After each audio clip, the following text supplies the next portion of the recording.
Okay, hi.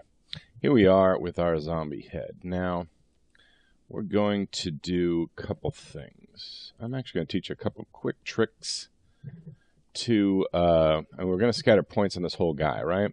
Right now we got these hands. Do we need hands? Not really.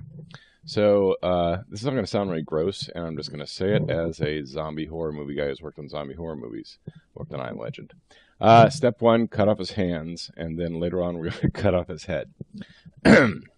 So, there's a couple ways to cut things out of stuff in Houdini. One of the things you probably done a lot is going in and grabbing things and getting rid of them, and like you hit enter and select stuff, and then hit blah blah blah and delete. My problem with that is if the geometry changes, or if the point count changes, or if the animators give you different stuff, those kind of things tend to have drawbacks. So a relatively simple thing. Later on, we're going to cut out all the stuff we don't want to put, like we're going to have a blob of blood that hits on the forehead, and it's going to drip down and blah, blah, blah. But so when we do our wet map thing, we don't want to necessarily put points all these places back here where the blood doesn't hit. And we definitely don't need the hands. So the hands are going to get rid of with a trick that called, and they really honestly, Houdini should combine these into one thing, but I've done this so many times in my life.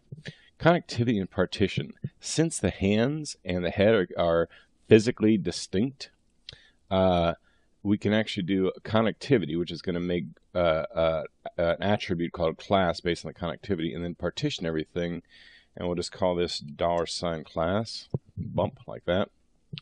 And the benefit of that is if you look, all of a sudden we now have these three groups, P0, P1, P2, and if we delete one of them, probably P underscore, whoops, P0 is what I'm trying to type. Bonk. Okay, so P0 is the hand. Let's see what P1 is. Maybe it's the other hand. We'll get lucky. Hey, there we go.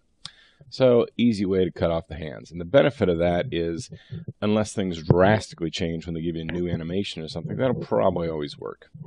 So, that's good queen fun.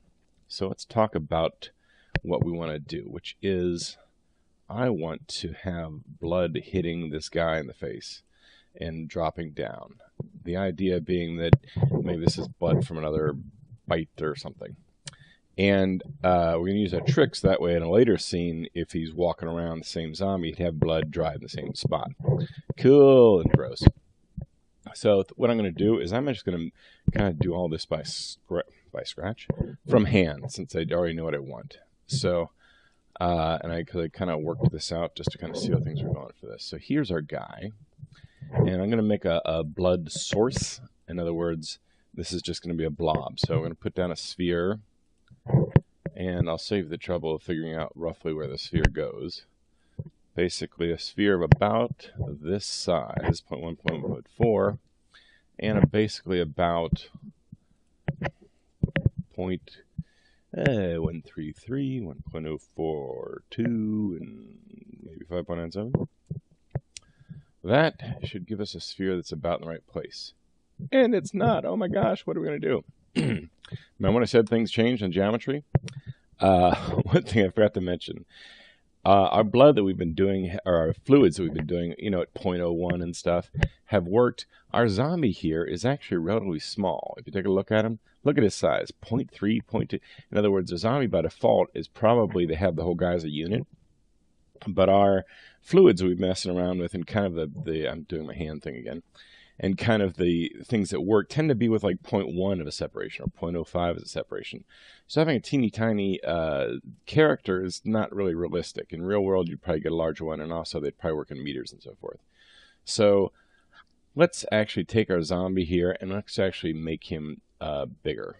Let's start with the beginning. I'll even show you where the origin is by turning guides on. Oh, it should already be there. Oh, it is already there. Silliness. Okay, so let's make him bigger. Let's make him like 12.3 size. Okay. So initially you're going to say he looks like a Godzilla zombie. And he does. And then we'll move him up or down a number of units to put him kind of in a good spot.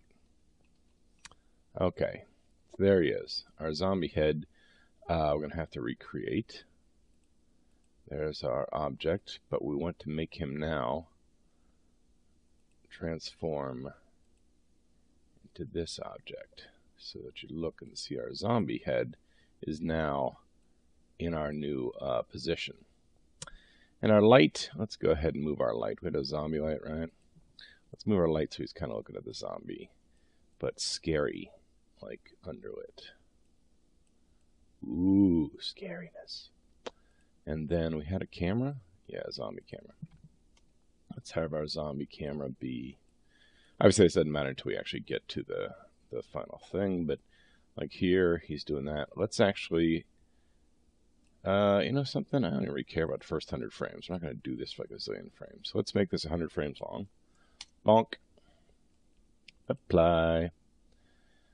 And let's see. He's here at the end, so... And I'm putting the thing there. Let's have him do this. Let's see. We'll get rid of the origin gnomon. And let's have him do that. Is that scary enough? Brains. Okay.